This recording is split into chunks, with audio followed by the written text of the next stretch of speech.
Donald Trump will go down as the worst president that this nation has ever had.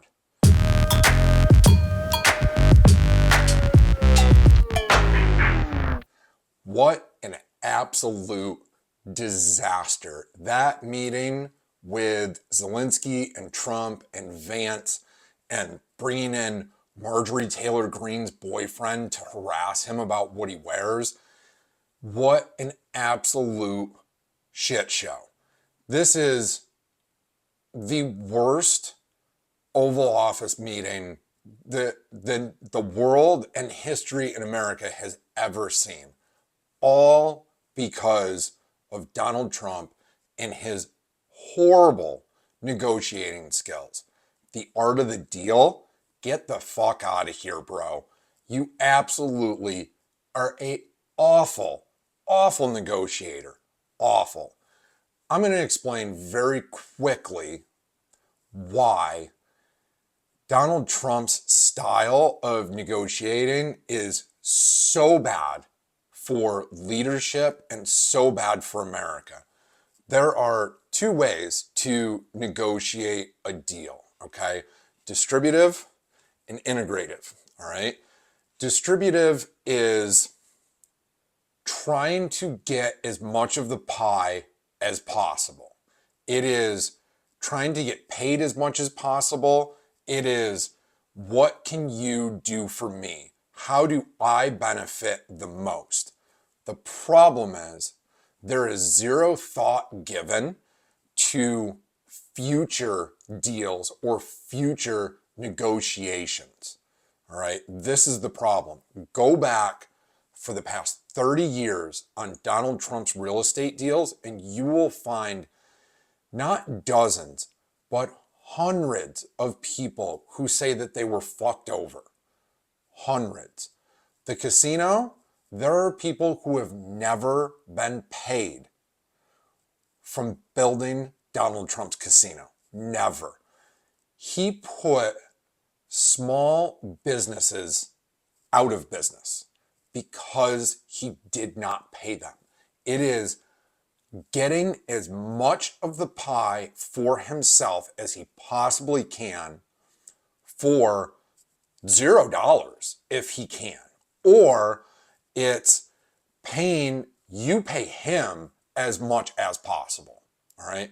This is not how you do deals as a politician. This is not how you do deals as a leader of the greatest nation in the world. All right. The other way of negotiating a deal is called integrative. And integrative is win-win. We all win, right? There was a way to have done that deal where everyone wins, where Europe wins, where NATO wins, where Ukraine wins, and where America wins. And let's be really, really clear. The war in Ukraine can end tomorrow. It could end right now. Not through a deal, not through bargaining, not through Zelensky gargling Trump's balls, not through any of that. The war can end today if Russia leaves Ukraine. That's it. This is not difficult. They should not be there. Ukraine signed a deal many years ago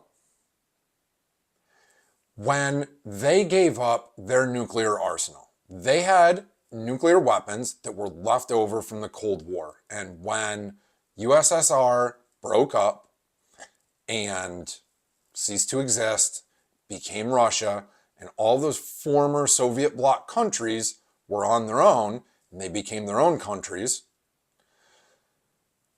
a lot of them had nuclear weapons, and Ukraine had a whole bunch. Ukraine signed a deal that they would give up those nuclear weapons as long as America and England protected them from Russia. That was the deal. That deal has now been just flattened, scorched. It's burned to the ground because Russia's there, they've reinvaded, and America has now backed out of that. And that is because of Donald Trump. And it's because he's a coward, and it's because he is, I believe, to be, and many to believe to be, an agent of Putin and an agent of Russia. We'll get into that in a different video. But this meeting was an absolute disaster. And it's a disaster because Donald Trump thinks that this is how he needs to bargain. This is how he needs to make deals. It's the distributive method. It's getting as much as possible or getting paid as much as possible. It's getting as much of the pie as he can. It's what can you do for me? As opposed to integrative, where everyone wins. There was a way that he could have done that. Everyone could win. Europe could win, NATO could win, Ukraine could win, and America could win. Russia can get fucked. They are not a part of this process. They just need to leave. That's it. End of story.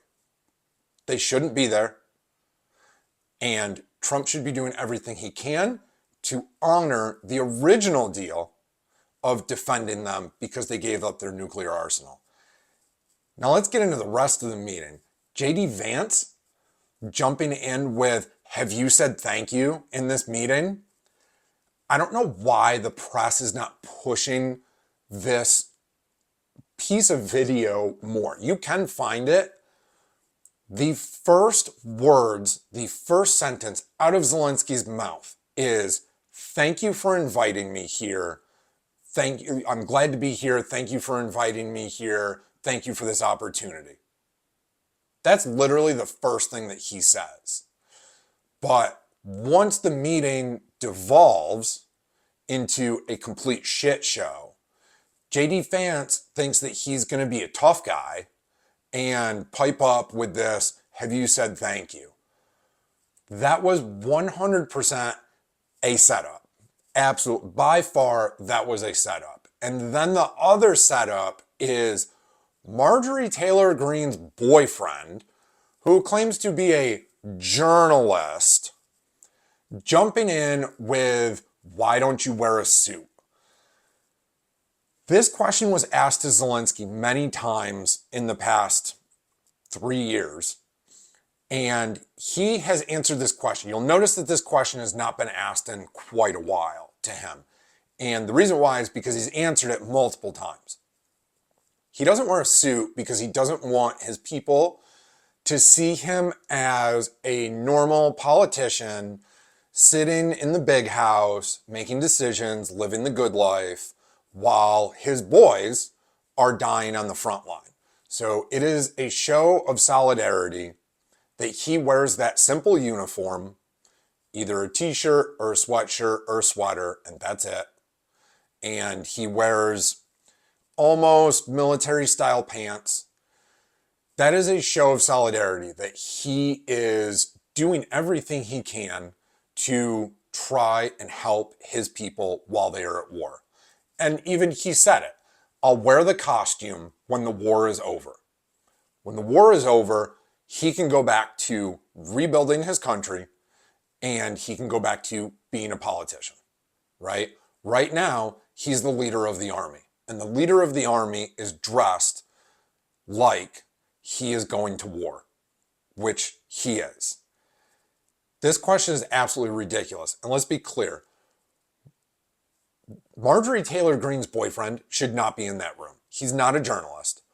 The news agency that he works for is nothing more than a website that you can submit video to and they will rebroadcast it. That's it. It's almost another social media.